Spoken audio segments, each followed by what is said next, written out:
రేపు శనివారం రోజున మర్చిపోకుండా రూ. 5 బిల్లతో ఇలా చేయండి. వెంకటేశ్వర స్వామి అనుగ్రహంతో లక్షలు కాదు కోట్లు వచ్చి పడతాయి. అలానే కాకుండా అప్పుల బాధలన్నీ కూడా పోతాయి అని మనకు పండితులు చెబుతున్నారు.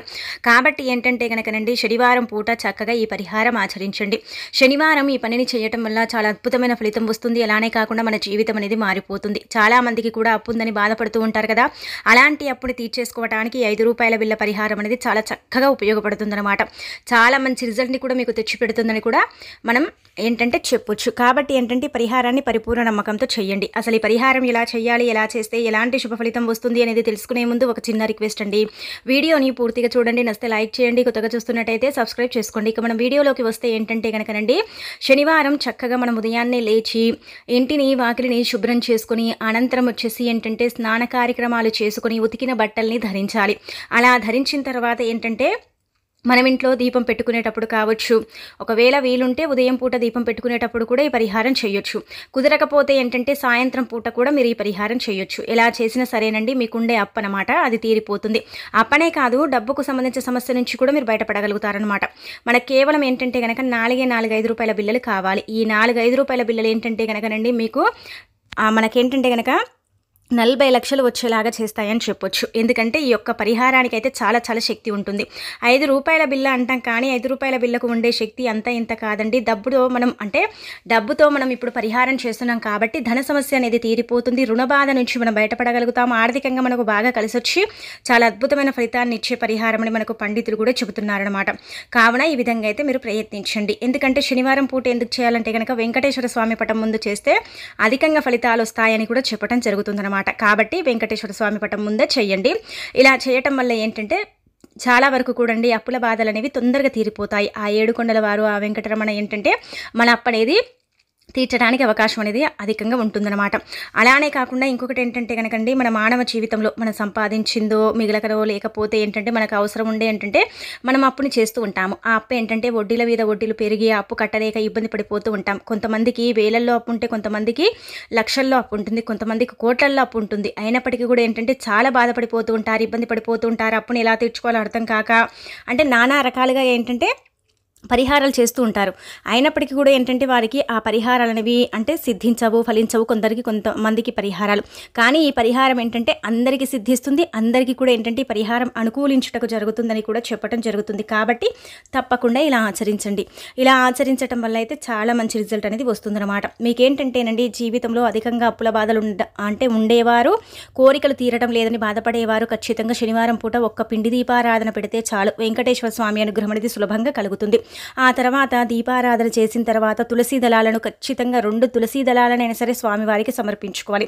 దీపారాధన చేసుకున్న తర్వాత తులసి దళాలను సమర్పించండి. సమర్పించిన తర్వాత ఏంటంటే ఈ పరిహారం చేయండి. ఈ పరిహారానికి పెద్దగా కావాల్సింది ఏమీ లేదు. ఇక్కడ చూస్తున్నారు కదండి, కొంచెమంతా ఏంటంటే మనకు పచ్చకర్పూరం కావాలి. ఒకవేళ పచ్చకర్పూరం లేకపోతే ఒక కర్పూరం బిల్లని తీసుకోండి, మన ఇంట్లో ఉంటుంది కదా, అదైనా సరే సరిపోతుందన్నమాట. ఆ తర్వాత వచ్చేసి ఏంటంటే కనుక ఖచ్చితంగా గంధం కావాలి, కొంచెం చిటికడంతా పసుపు కావాలి.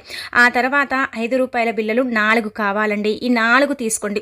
గుర్తుపెట్టుకోండి, ఈ 4 ఏంటంటే కనుకనండి 4 మూల నుంచి కూడా మనకు డబ్బుని రప్పించటానికి, 4 వైపుల నుంచి కూడా మనం ధనం లేదని చాలా బాధపడిపోతుంటాం, ఇబ్బంది పడిపోతుంటాం కదా, అలా మనకు 4 దిక్కుల నుంచి కూడా ధనాన్ని ప్రవాహంలాగా వచ్చి పడేలాగా చేయటానికి 4 5 రూపాయల బిల్లలు అనేవి ఉపయోగపడతాయి. అలానే కాకుండా ఈ 4 5 రూపాయల బిల్లలతో ఏంటంటే మన అప్పుని తీర్చుకోవచ్చు, మనకుండే ధన సమస్యను కూడా మనం తీర్చేసుకోవచ్చు అనమాట.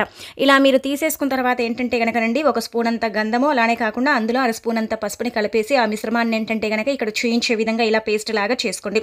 అలా చేసేసుకున్న తర్వాత ఏంటంటే అందులో కొంచెమంతా కర్పూరం పొడిని వేయండి. కర్పూరం బిల్ల ఉంటే చేతితో మెదిపేసి అందులో వేసేయండి. పచ్చకర్పూరం ఉంటే కూడా చిటికడంతా వేసేయండి, సరిపోతుంది. ఇలా మీరు ఏదైనా సరే కర్పూరాన్ని వాడాలన్నమాట. అలా అందులో ఆ యొక్క మిశ్రమంలో వేసేసి ఆ తర్వాత ఏంటంటే ఈ 4 5 రూపాయల బిల్లలు ఉన్నాయి కదా, ఈ 4 5 రూపాయల బిల్లల్ని కూడా మీరు చేతిలో పట్టుకోండి. 5 రూపాయల బిల్లను మాత్రమే తీసుకోవాలి, మిగతా బిల్లల్ని తీసుకుంటే మనకు పెద్దగా ఫలితం అనేది రాదు. అప్పుడే తీర్చుకోవాలన్నా ఆర్థికంగా మనకు బాగా కలిసొచ్చి మనకుండే ఇబ్బందులు తొలగిపోయి ధనానికి సంబంధించిన సమస్య చాలా ఇబ్బంది పెడుతూ ఉంటుంది కదా, అలాంటి సమస్య నుంచి మీరు బయటికి రావాలన్నా సరే పరిహారం తప్పకుండా మీకు పనిచేయుటకు జరుగుతుందని కూడా మనకు పండితులు స్పష్టంగా చెప్తున్నారనమాట. కాబట్టి ఈ విధంగా ఆచరించండి. ఇలా చేతిలో పట్టుకొని మనం సంకల్పం చెప్పుకోవాలి. అప్పు గురించా లేకపోతే ధన సమస్య గురించా ఏదైనా సరే చెప్పుకోండి. చెప్పేసుకొని ఆ తర్వాత ఏంటంటే ఈ 4 రూ. 5 బిళ్ళలు ఉన్నాయి కదా, ఈ రూ. 5 బిళ్ళలు ఏంటంటే గనకనండి చక్కగా మీరు కలుపుకున్న మిశ్రమం ఉంది కదా, ఆ మిశ్రమంలో వేసేయండి. అంటే మనము గంధము, పసుపు కలిపాం కదా, ఆ కలిపిన మిశ్రమంలో ఏంటంటే మనము ఈ రూ. 5 బిళ్ళల్ని వేసేయాలి. వేసేసి కూడా ఇంకొకసారి సంకల్పం చెప్పుకోండి. అప్పు తీరిపోవాలి, అప్పు అనేది ఉండకూడదు, మేము చాలా అప్పులతో బాధపడిపోతున్నాం, ఇబ్బంది పడిపోతున్నాం, అప్పు అనేది తీరటం లేదనేసి సంకల్పం చెప్పుకొని అనంతరం ఏంటంటే డబ్బు రావాలి, డబ్బు వచ్చే మార్గాలను చూపించు స్వామి, అలానే కాకుండా మాకు ధనం లేదు, మేము చాలా ఇబ్బంది పడిపోతున్నాం, ఇలా మనకుండే బాధ మనం చెప్పుకోవాలి. భగవంతుడితో బాధని పంచుకుంటే భగవంతుడు మనకు అంటే ఆ బాధని తీరుస్తాడు. మనం ఏంటంటేనండి ఎప్పుడు కూడా దేవుడి దగ్గరికి పోతే ఏదో కోరిక కోరుకున్నామా, ఏదో మన బాధ చెప్పామా లేదన్నట్టుగా చెప్పకూడదు. మన ముందు ఒక మనిషి అంటే నిలబడితే మనం ఎలా మాట్లాడతామో అలా మనం మాట్లాడాలి. అలా మనసు విప్పి మనం మాట్లాడితే ఆ భగవంతుడు మన మొర ఖచ్చితంగా అంటే వింటాడు. అలానే కాకుండా ఏంటంటే మన బాధను ఆ భగవంతుడు గమనిస్తూ ఉంటాడు, గ్రహిస్తూ ఉంటాడు. అలా చేయటం వల్ల మన కష్టాన్ని తీరుస్తాడు, మన బాధ నుంచి మనని బయటపడేస్తాడు. మనకు అన్ని విధాలుగా కూడా బాగా కలిసి వచ్చి అన్ని విధాలుగా కూడా మనకు అండగా ఉండటానికి ఆ భగవంతుడి అనుగ్రహం అనేది కలుగుతుందన్నమాట. కాబట్టి ఏంటంటేనండి మీకు ఉండే ఇబ్బంది కావచ్చు, మీకు ఉండే అంటే ఏదైతే బాధ ఉంటుందో అదంతా కూడా చెప్పుకోండి. అప్పు గురించి కావచ్చు, ధనానికి సంబంధించిన సమస్య గురించి కావచ్చు చెప్పుకోండి. చాలా ఈజీ పరిహారం అండి, గుర్తుపెట్టుకోండి. శనివారం ఖచ్చితంగా చేయండి. శనివారం కనుక మీరు ఈ పరిహారం చేసినట్టయితే మీకు ఇబ్బంది అనేది ఉండదన్నమాట. ఎంతలా మీకు ఫలితం వస్తుందంటే కనుక అది చూసేసి మీరు ఆశ్చర్యపోతారు. చాలా చాలా అద్భుతంగా ఉపయోగపడే పరిహారం. ఇప్పుడు ఏంటంటే కనుక ఈ పరిహారం ఇలా చేస్తారు కదండి, అంటే ఈ 4 రూపాయల బిళ్ళలు ఏంటంటే కనుక మనం కలుపుకున్న గంధం మిశ్రమంలో వేసేస్తారు. అలా వేసేసిన తర్వాత వెంకటేశ్వర స్వామి పటం ముందు పెట్టండి. పెట్టేసిన తర్వాత ఏంటంటే కనుక చక్కగా ఇంకా వదిలేయాలన్నమాట. మనం పెద్దగా చేయాల్సింది ఏమీ లేదు, వదిలేయాలి. వదిలేసిన తర్వాత ఏంటంటే ఉదయం చేస్తారు కదా, సాయంత్రం వరకు వదిలేయండి. సాయంత్రం తర్వాత ఏంటంటే 5 రూపాయల బిళ్ళల్ని మీరు అందులో నుంచి తీసుకోవచ్చు. తీసేసుకొని ఏంటంటే కనుక చక్కగా 5 రూపాయల బిళ్ళల్ని కొంచెం శుభ్రం చేసేసి దగ్గరలో వెంకటేశ్వర స్వామి ఆలయం ఉంటే ఏంటంటే అక్కడికి వెళ్ళేసి హుండీలో ఆ 5 రూపాయల బిళ్ళలు ఉన్నాయి కదా అవి వాటిని వేసేయండి. అలా వేయటం వల్ల ఏం జరుగుతుందంటే పరిహార పరంగా కూడా మనకు ఫలితం వస్తుంది, హుండీలో వేయటం వల్ల కూడా ఫలితం వస్తుంది. మీరు అనుకోవచ్చు డైరెక్ట్గా వెళ్ళి హుండీలోనే వేస్తే సరిపోతుంది కదా ఈ పరిహారం, ఎందుకంటే కనుక ఈ పరిహారం చేయటం వల్ల ఏంటంటేనండి మన సంకల్పం చెప్పుకుంటాం. మనం భగవంతుడి ముందు ఏంటంటే పరిహారంగా మనం ఈ 5 రూపాయల బిళ్ళల అంటే పరిహారంగా మనము అంటే భావించుకొని చేస్తున్నాం. అప్పు తీరుతుందని కూడా మనం భావించుకొని చేస్తున్నాం కాబట్టి అప్పు కూడా తీరడానికి అవకాశం ఉంటుంది. ఇలా తీరుతుందని కూడా భావన అనేది కూడా మనకు కలుగుతుందన్నమాట. ధనానికి ధనం కూడా రావడానికి అవకాశం ఉంటుందని కూడా మనకు నమ్మకం అనేది కలుగుతుందన్నమాట. అలా కలిగిన తర్వాత ఏంటంటే మనం చక్కగా అనంతరం 5 రూపాయల బిళ్ళల్ని తీసుకెళ్ళి ఏంటంటే కనుక చక్కగండి మనం ఇంకా అంటే హుండీలో వేసేస్తున్నాం కాబట్టి ఇంకా చాలా అద్భుతమైన ఫలితం వస్తుందన్నమాట. ఎంతలా ఫలితం వస్తుందంటే మీరు ఆశ్చర్యపోతారనమాట. అలా మనకి ఏంటంటే 4 వైపుల నుంచి డబ్బు రావడానికి, డబ్బుకు సంబంధించిన సమస్య అనేది తొలగిపోవడానికి, ఇబ్బంది అనేది లేకుండా మనం ముందుకు వెళ్ళటానికి, అలానే కాకుండా ఏంటంటే జీవితంలో మళ్ళీ మనం పెద్ద అప్పు చేయకుండా ఉండటానికి, అప్పు అనేది ఏదో ఒక రూపంలో తీరడానికి, మనకు డబ్బు అనేది రావడానికి కూడా ఈ పరిహారం అనేది చక్కగా ఉపయోగపడుతుంది. కాబట్టి పరిపూర్ణ నమ్మకంతో ఈ పరిహారం అనేది చేయండి. ముఖ్యంగా శనివారం వెంకటేశ్వర స్వామి పటం ముందు చేస్తే చాలా అద్భుతమైన ఫలితం అనేది రావడానికి అవకాశం అనేది ఉంటుందని కూడా మనకు పండితులు శాస్త్రాలు చెబుతున్నాయండి. కావున ఏంటంటే ఈ పరిహారాన్ని అయితే మర్చిపోకుండా చేయండి. ఇదేంటంటే 1-2 సార్లు చేయొచ్చు. ఒక వారం చేయగానే మనకు ఫలితం వస్తుందంటే కనుక ఖచ్చితంగా వస్తుంది. ఏంటంటేనండి మనకి ఎలా తెలుస్తుందంటే కనుక ఏదైనా ఒక రూపంలో మన దగ్గరికి డబ్బు అనేది వస్తుందన్నమాట.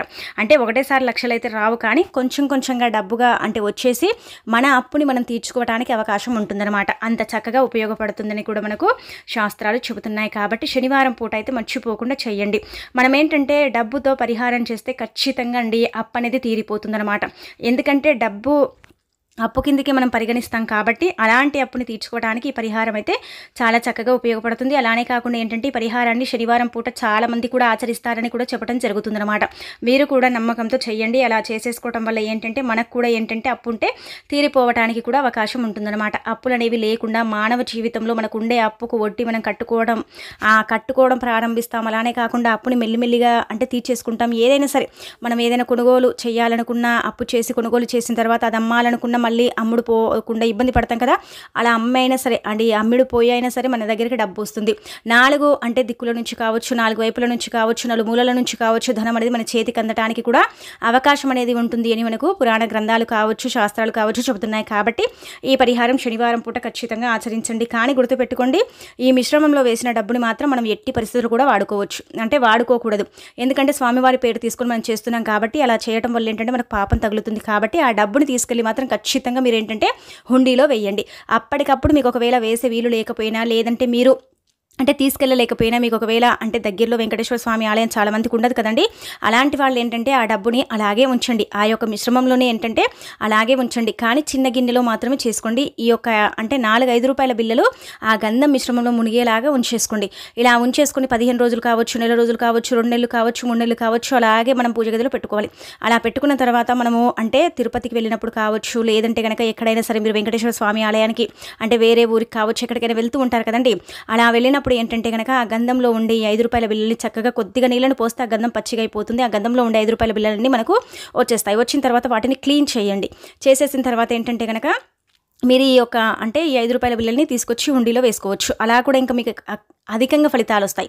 అప్పటికప్పుడు కంటే కూడా ఆ క్షణం కంటే కూడా మీకు ఇంకా ఉంచడం వల్ల అంటే స్వామివారి పటం ముందు పెట్టడం వల్ల ఇంకా అధికంగా ఫలితాలు వస్తాయన్నమాట.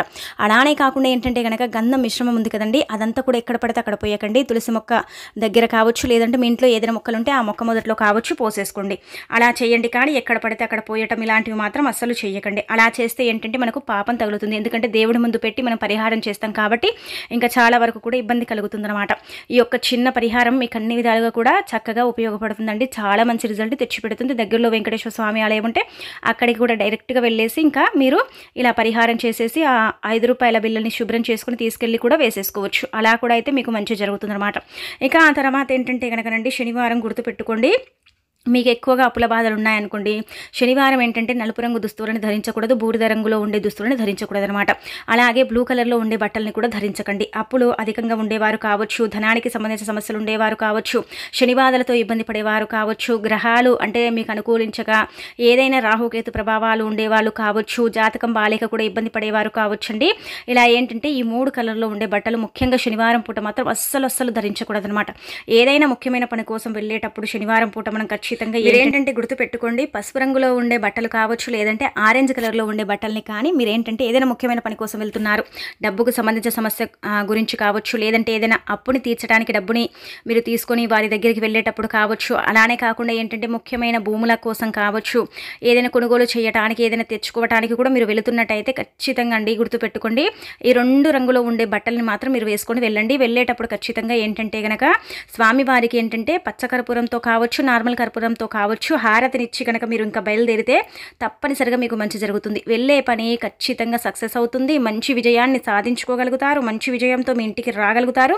మీ జీవితంలో ఉండే అనేక రకాల బాధల్ని తొలగించుకోగలుగుతారండి. చాలామంది కూడా ఏంటంటే పెండింగ్లో పడిపోతూ ఉంటాయి, పనులు అస్సలు కూడా జరగక ఇబ్బంది పడిపోతుంటారు కదా. అలాంటి వాళ్ళు పనుల కోసం వెళ్ళేటప్పుడు కూడా ఈరోజు ముఖ్యంగా అండి ఆరెంజ్ కలర్లో ఉండే బట్టలు కావచ్చు, లేదంటే పసుపు రంగులో ఉండే లైట్ కావచ్చు, డార్క్ కావచ్చు, ఇలాంటి బట్టల్ని వేసుకోండి. ముఖ్యంగా శనివారం ఇలాంటి బట్టలు ధరిస్తేనే చాలా మంచిదన్నమాట. మనము ఎప్పుడు కూడా మర్చి కూడా మనకి ఇబ్బందులు బాధలు ఉన్నప్పుడు ఏంటంటే మనం ముందు చెప్పిన 3 కలర్లు బ్లూ కలర్ కావచ్చు, అలానే గ్రే కలర్, బ్లాక్ కలర్ని అస్సలు ధరించకూడదండి. చాలా ఇబ్బందులకు గురవుతాము. అనుకోని సంఘటనలు జరుగుతాయి, అనుకోని సిచ్యువేషన్లు జరుగుతాయి, చాలా వరకు కూడా బాధలు కలుగుతాయి. మనం బయటికి చెప్పుకోలేమన్నమాట, నరకాన్ని అనుభవించాల్సి వస్తుంది. కాబట్టి అలాంటివి అయితే అసలు ధరించకండి, ఇలాంటి బట్టలే ధరించండి.